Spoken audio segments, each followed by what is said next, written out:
नमस्कार दोस्तों, स्वागत है आपका अपने डेली अपडेट्स यूट्यूब चैनल पर। हम बात करेंगे तमाम भर्तियों के लेटेस्ट अपडेट को लेकर, जो कि आपकी परीक्षा एवं पढ़ाई से संबंधित होंगी। इसलिए वीडियो को जल्दी से लाइक शेयर सब्सक्राइब करते हैं, जिससे आप सभी को इसी प्रकार की सटीक जानकारियां मेरे वीडियो के माध्यम से लगातार प्राप्त होती रहेंगी। तो देख लेते हैं आज की महत्वपूर्ण खबरों को। बात करते हैं आज की सबसे महत्वपूर्ण खबर।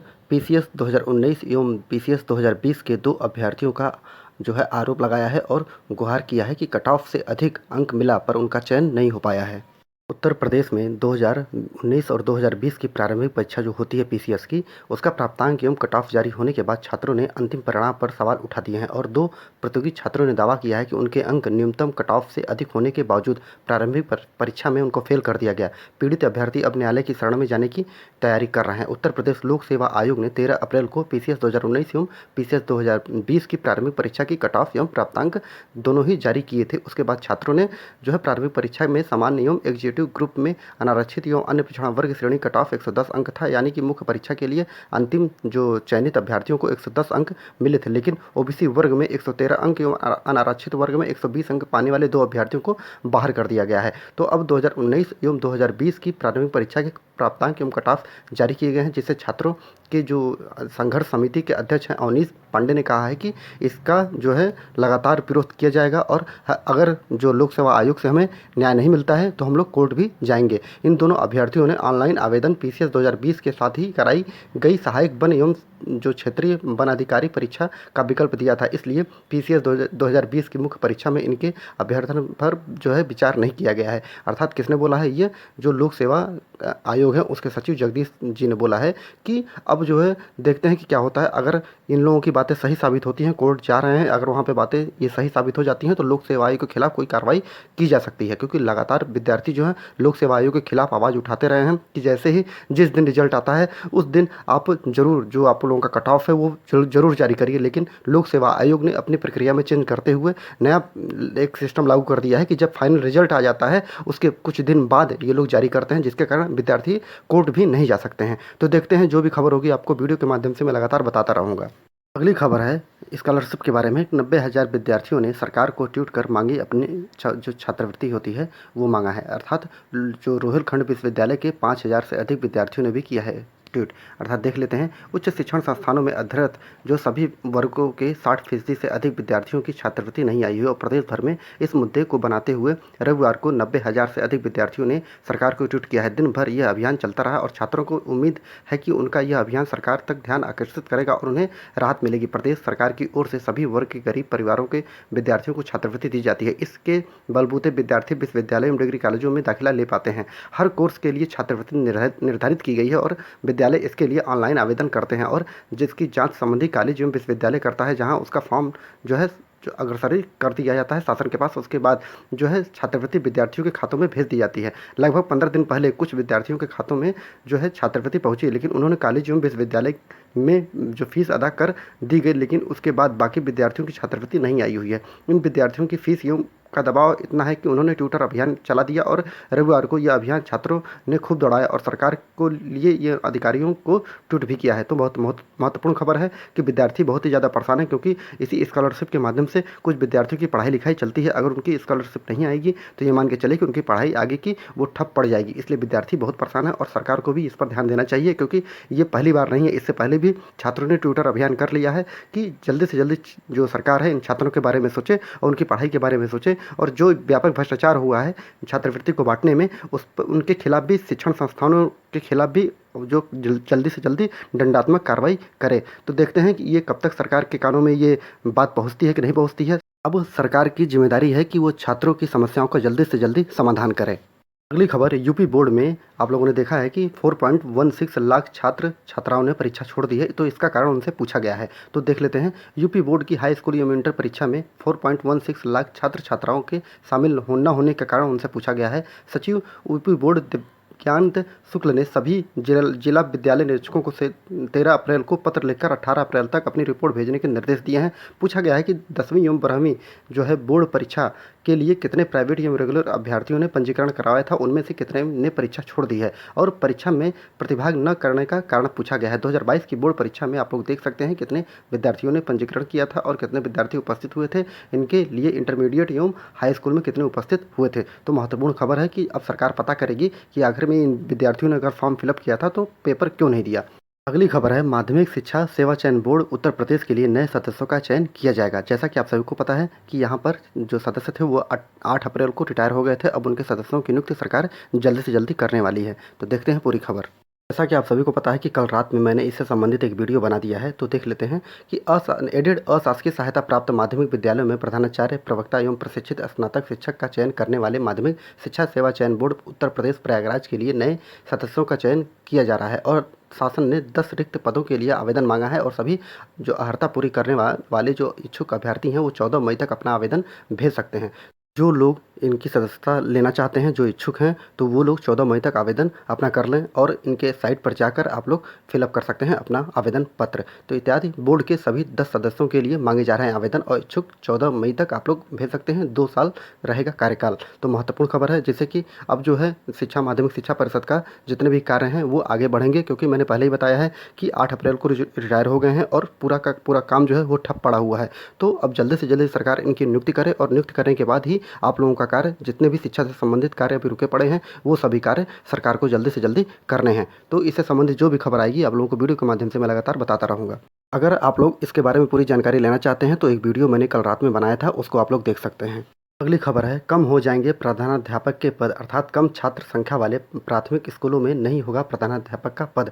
अर्थात एक ही परिसर में संचालित बेसिक शिक्षा के प्राथमिक और उच्च प्राथमिक विद्यालयों के सर्वेलियन के बाद अब परिषदीय स्कूलों के प्रधानाध्यापक के हजारों पद कम हो जाएंगे और शासन ने सर्वेलियन के बाद अब प्राथमिक जो विद्यालय हैं उनके प्रधानाध्यापक को जूनियर हाई स्कूल में सहायक अध्यापक का पद देने का निर्देश दिए हैं और शासन ने निर्देश पर एक ही परिसर संचालित प्राथमिक high school, junior high school संचालित सर्वेलियन द्वारा किया जाएगा। हालांकि कुछ विद्यालय ऐसे हैं जहां पर सर्वेलियन ठीक से नहीं हुआ है और इसमें से सभी पदों के निर्धारण में गड़बड़ी हो रही है और परिषदीय के सचिव एवं प्रताप सिंह बघेल ने निर्देश दिए हैं कि सर्वेलियन ठीक ढंग से किया जाए और सर्वेलियन जो विद्यालय का यूडाइस कोड सही अंकित किया जाए। उधर सर्वेलियन के बाद बड़ी संख्या में प्रधानाध्यापकों के पद समाप्त हो रहे हैं और परिषद के जो सचिव ने इसका भी आदेश जारी कर दिया है। तो इस पर जो है शिक्षक संघ ने अपनी आपत्ति दर्ज कराई है। उन्होंने बताया है कि प्राथमिक शिक्षक संघ के अध्यक्ष दिनेश संघ जो शर्मा जी हैं, उन्होंने परिषदीय स्कूलों में प्रधानाध्यापक के पदों में कमी पर आपत्ति दर्ज की। उन्होंने बताया है कि सरकार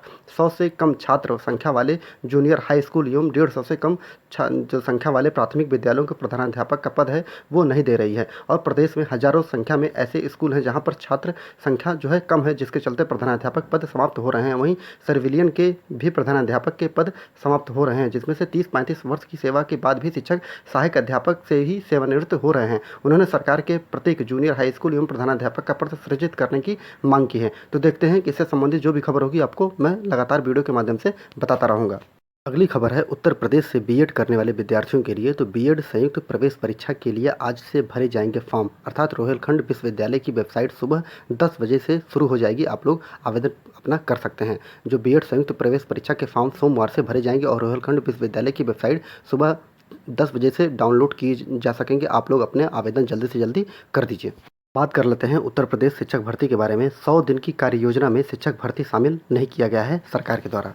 उत्तर प्रदेश माध्यमिक शिक्षा सेवा चयन बोर्ड ने की ओर से 100 दिन की कार्य योजना में अशासकीय सहायता प्राप्त माध्यमिक विद्यालयों के लिए नई शिक्षक भर्ती का विज्ञापन जारी करना शामिल नहीं है और चयन बोर्ड की ओर से शासन को भेजे गए प्रस्ताव में प्रधानाचार्य की पुरानी भर्ती पूरी करने एवं पूर्व में चयनित अभ्यर्थियों की समस्याओं के समाधान करना है। अर्थात माध्यमिक शिक्षा चयन बोर्ड ने बनाया कार्यक्रम और प्रधानाचार्य की पुरानी भर्तियों को पूरी करना है प्राथमिकता। अर्थात शिक्षकों एवं जो प्रधानाध्यापकों के 7,268 पद रिक्त मिले हैं।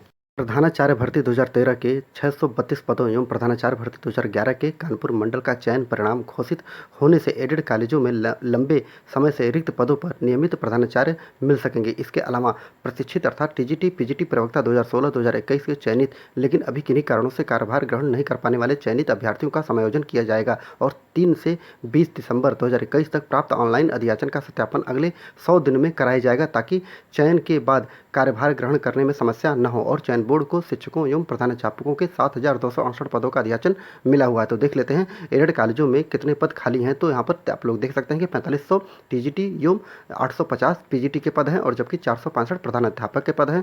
तो इस प्रकार आप लोग देख सकते हैं कि पूरे के पूरे सरकार ने अब विद्यार्थियों को संकट में डाल दिया है कि अब महत्वपूर्ण यह भी हो जाता है कि अगर सरकार 100 दिनों में इसको शामिल कर लेती है शिक्षक भर्ती को, तो यहाँ पर जो माध्यमिक शिक्षा चयन बोर्ड में जितने भी सदस्यों का कार्यकाल खत्म हो चुका है, जिस प्रकार पिछली बार खत्म हुआ था उसको डायरेक्ट ये लोग शासन के अधिनियम पारित करके इनको 2 साल के लिए और बढ़ाया जा सकता था, लेकिन नहीं, इन्होंने देर किया है और फॉर्म निकाला है। अब मान के चलिए कि 14 मई तक तो इनकी प्रक्रिया फॉर्म भरने की ही होगी और 14 मई के बाद ही अब इनकी प्रक्रिया पूरी हो पाएगी और सदस्य आ पाएंगे। तो ये तो साफ जाहिर होता है कि सरकार जो है इसको लटकाना चाहती है और शिक्षक भर्ती को 100 दिनों में पूरा करना नहीं चाहती है। ये तो मंशा साफ साफ दिख रही है, लेकिन ये गलत है क्योंकि विद्यार्थी उत्तर प्रदेश के जो शिक्षक भर्ती की तैयारी कर रहे हैं वो 2000 टीजीटी पीजीटी 2022 की भर्ती का बहुत ही बेसब्री से इंतजार कर रहे हैं और छात्रों को बारे में भी सरकार को सोचना चाहिए, नहीं तो सरकार जो है आंदोलन करने के लिए बेबस होंगे और सरकार को मजबूरी में 100 दिन के कार्यक्रम में शिक्षक भर्ती को शामिल करना पड़ेगा।